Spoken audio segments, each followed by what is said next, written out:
Hey, it's Lori, and I'm going to give you some results today of my latest blood test.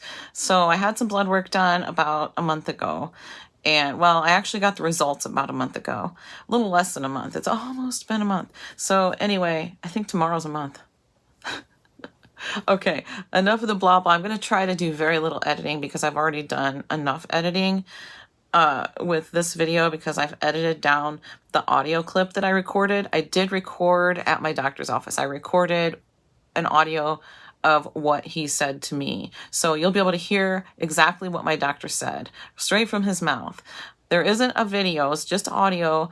I did ask him if that was okay, and he said, sure, that's fine, go ahead. So I did. I had to cut out some pieces here and there, though, because there was a lot of interference. I had some papers that I was looking through. It was my results is what it was. I had my results, and there was like 3 pages stapled together or something like that. And here I am leafing through the papers, not realizing that I'm bumping my phone while I'm doing that. That's what I was recording on, was my phone. So some of that, all you can hear is this loud...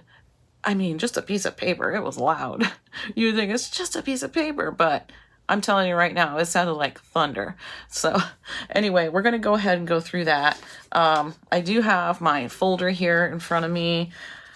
So what I can tell you that he didn't really talk about my blood pressure. He might have mentioned it. I really don't remember exactly, but in the last month, my blood pressure has really leveled off nicely.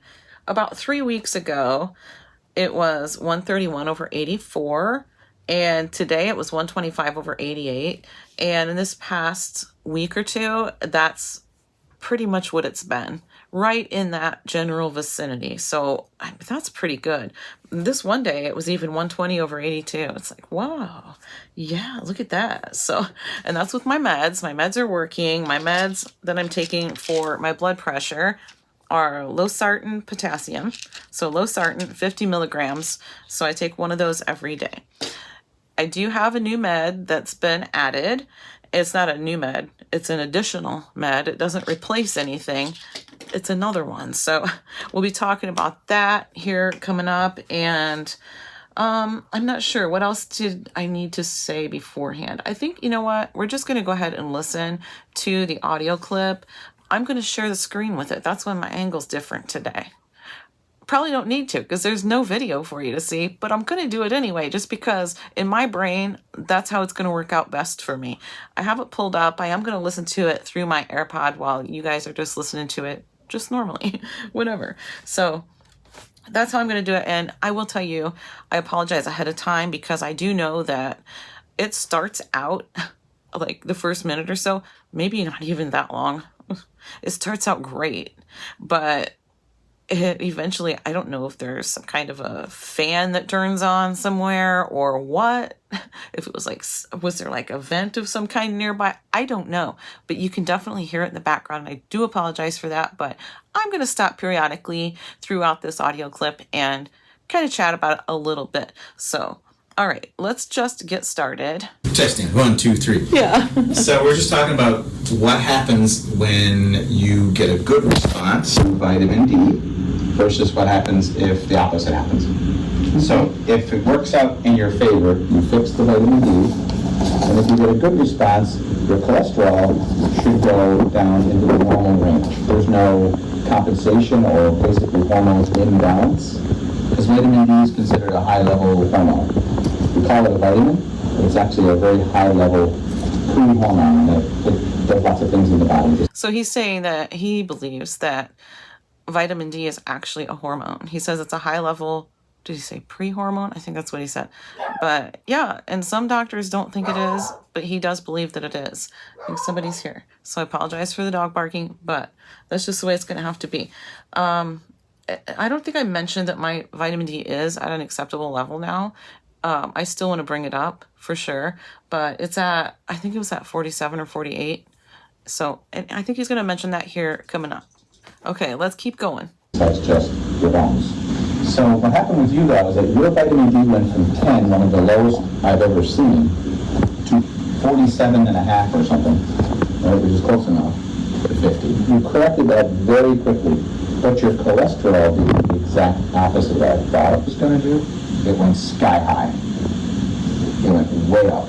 Like your LDL is now 170, I think. Is that right? 178. 178, so let's just call that 180. At 180, that is 100% too high. It should be half that. Yeah, so last time, I wrote it down. Last time, my blood, in my first blood test, my first blood work, the results from that, it was from a few weeks before, was my LDL was 155 and now it's at 178. So he's calling it 180, but yeah, and it needs to be under 100. I think he actually says that in just about a second. Let's keep going. Because you want that LDL, the sticky cholesterol, to be under 100. That's got to get under 100. Yeah. And then to confirm that, because maybe something else did it, like maybe it was a change in your diet, or maybe you're eating a little bit more red meat than you're used to, or maybe there could be a million reasons why you might think it does this. But there's a second cholesterol marker that we snuck in there called APO. Yeah. Oh, yeah. What that one do? What's that number? I can't read it. God. Right now, what he's talking about is, he said APO. It's ApoB. Let me try to say the name. The long name for it is apolipoprotein B. If there's any medical people watching, they might be saying, she butchered that, and I might have, but I think that's what it's called, apolipoprotein B. So, and what it is, it basically is, I researched this. I'm going to tell you, in my brain, this is what it is. I did ask him before, and he said that I was right. That is what it is. What it does is it takes your good cholesterol and it turns it into bad cholesterol, and it makes it sticky too. So it makes it so it can stick into your arteries too. So, okay, let's keep listening. 38. That's really high. One of the highest ones that I've seen in a while. He actually just said, in case you couldn't hear it through the audio disruption, he said that that's the highest it's one of the highest he's seen. So it's like, oh, well, isn't that great? Let's keep listening. So it must be higher than it was last time. Yeah, I think it was 118 or 120 or something last time. Yeah. I thought it was even better. Oh no, I'm sure you are. I'm sure everything you're doing, feeling better with your blood pressure, gives you more energy probably. But this is all coming from your genetics, coming from your DNA. And this DNA kicks in usually right at age 55. Yeah. So when the vitamins are helping you, they're also promoting, genetic efficiency. So your DNA is working better. Well, for you, it's working to do what it's designed to do, which is make high cholesterol. So the problem with high cholesterol is that it's not bad for you. It's actually there for a reason. Right? The higher your cholesterol, the healthier you are as a younger person. Right? So when you're a teenager and you're in your 20s and even into your 30s, the higher your cholesterol, the healthier your babies, and the healthier your more reproductive system. Right? It's a good thing for humans. But it turns on you and becomes your enemy in your 50s. Because now you don't need it, you don't have babies anymore. And so what happens to it? The cholesterol ends up in your coronary arteries. Yeah. You gotta get that way down. It puts me at a high risk for cardiovascular disease. Yeah, it does, yeah. It probably significantly puts your risk on that. Yeah. Yeah, so the high ApoB. So last time mine was 123, which was already high, and now it's 138. And what I said was, I know that puts me at a risk for cardiovascular disease. And he said, yeah, you're at a significant risk for it. So that's what he said there, in case you didn't catch it. I'm not sure. Like I said, with the audio, I don't think it's the greatest. But okay, let's keep listening. But the thing is, when do you treat it? And what do you treat it with? That's the $1 million question, right? Yeah. Because just like over here, if I gave you a different pill and you felt terrible, but you're not going to take that. I mean, even if your risk went down, why would you take a pill that makes you feel terrible? And the same is true for cholesterol. There's so many different things you can pick that you should not put up with any side effects. There should be no side effects. But lots of people who take cholesterol medicines have a lot of side effects. Their muscles ache, or they feel dizzy, or they feel like crap, because their doctor's not listening to them, and they're not being careful. They're just putting everything at the same time. Yeah, I don't need any of those symptoms. No, you don't need anything at all, right? You should be taking a medication that protects you for the long road, because you could live another 35 years, but not with cholesterol like that. No way. That would take you out before you hit old age, right? So he doesn't mix words. He said, with cholesterol like that, that'll take you out before you hit old age. Potentially. He does say potentially. Potentially. Now the thing is, you could see whether who's right, who's wrong, because you're either right or wrong on this equation. Right? If you're wrong, it's a heart attack, and if you're right, it's long life. So it's a big decision we're making here. But you could see by doing a scan, you could do a scan inside your heart. You could do a calcium scan. Do you know about those? No. Where you do a CAT scan?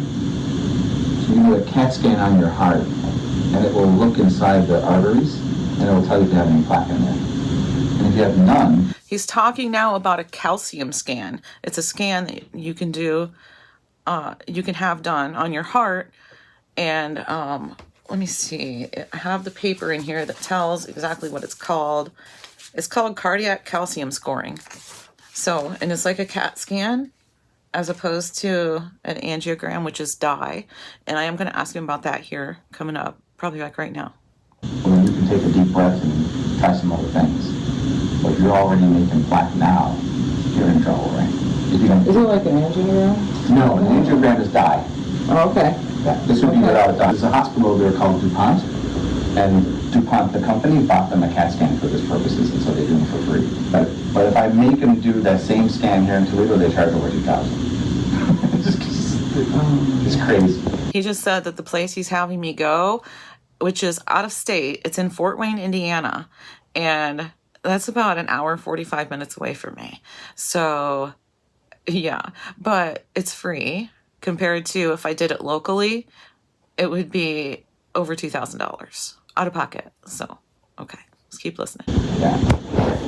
So that's called a coronary calcium scan. Because what we're looking for is calcium inside your heart. There shouldn't be any. And if your score is 0, that'd be amazing. I mean, I would hope it's 0, but it might not be. Because it goes on a scale from 0 to 1,000. And if you're at 500, you're a goner. See, I told you he doesn't mix words. He just said, and if you're at 500, you're a goner. Hope I'm not at 500. Yeah. And you probably have multiple blockages.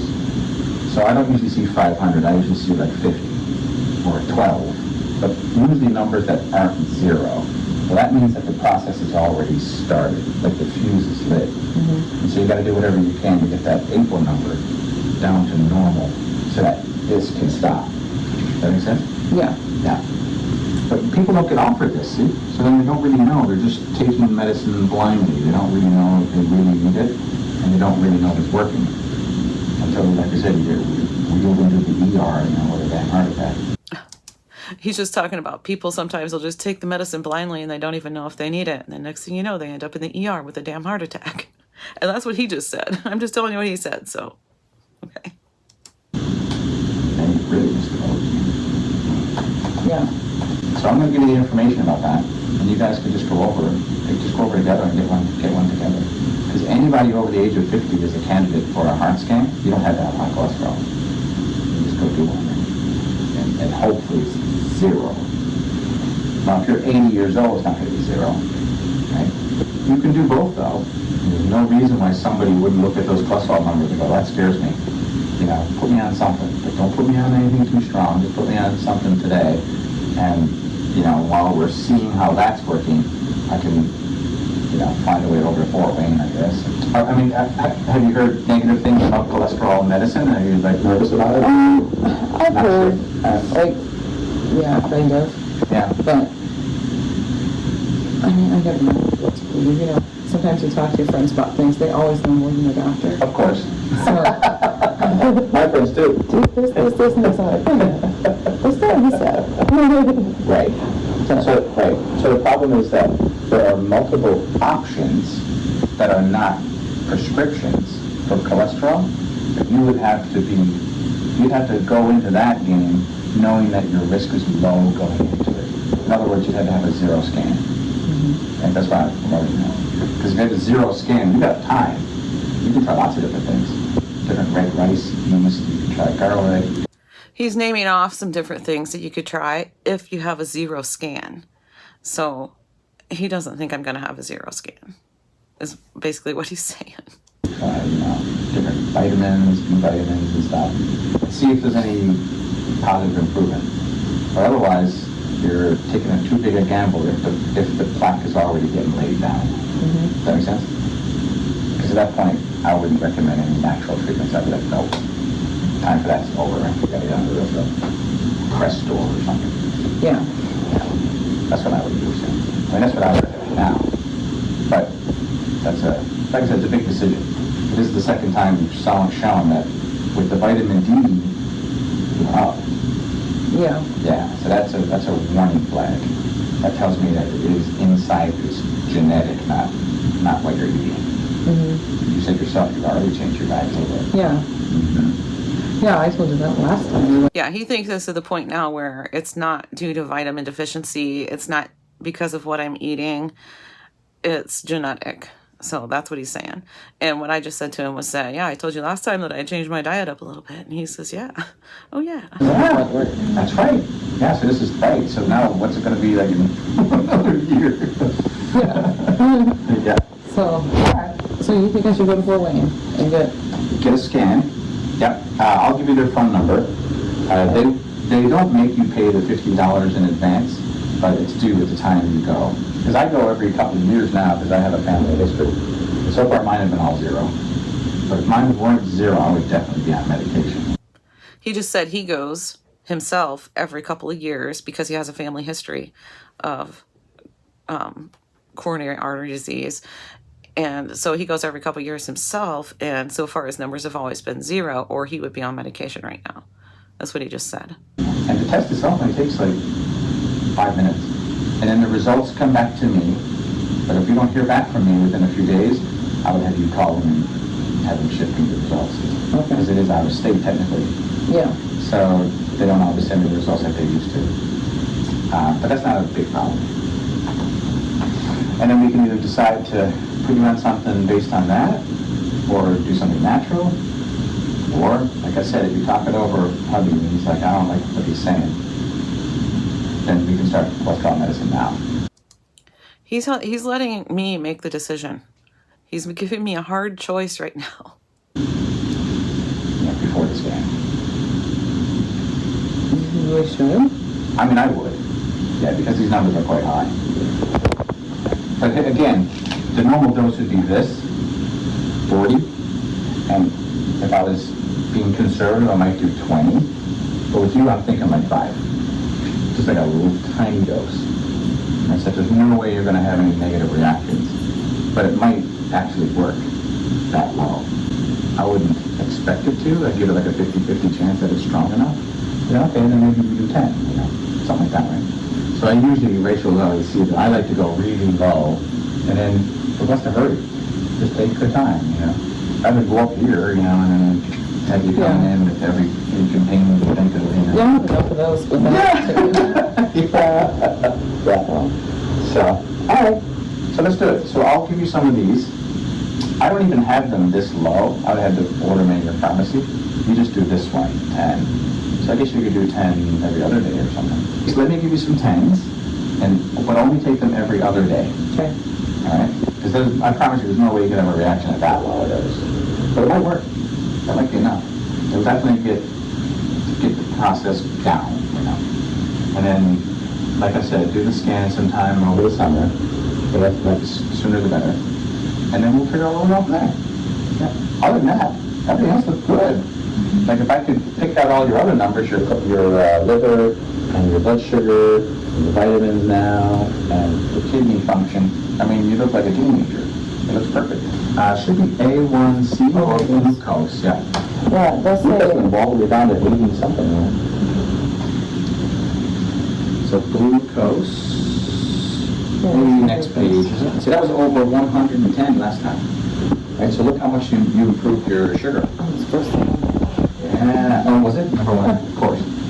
So the your glucose looks so much better. That tells me that you're making good changes in your diet. The sugar, Okay. yeah. But the rest of it is, I think, kind of inside your liver. And so we're not in the pre-diabetes like range. We'll get it done. We'll get those 2 steps done, and then we'll see what happens. All right. That'll be fine. Sounds like a plan. This is a good game plan. Yeah. If you hit me later, you'll be ready for that.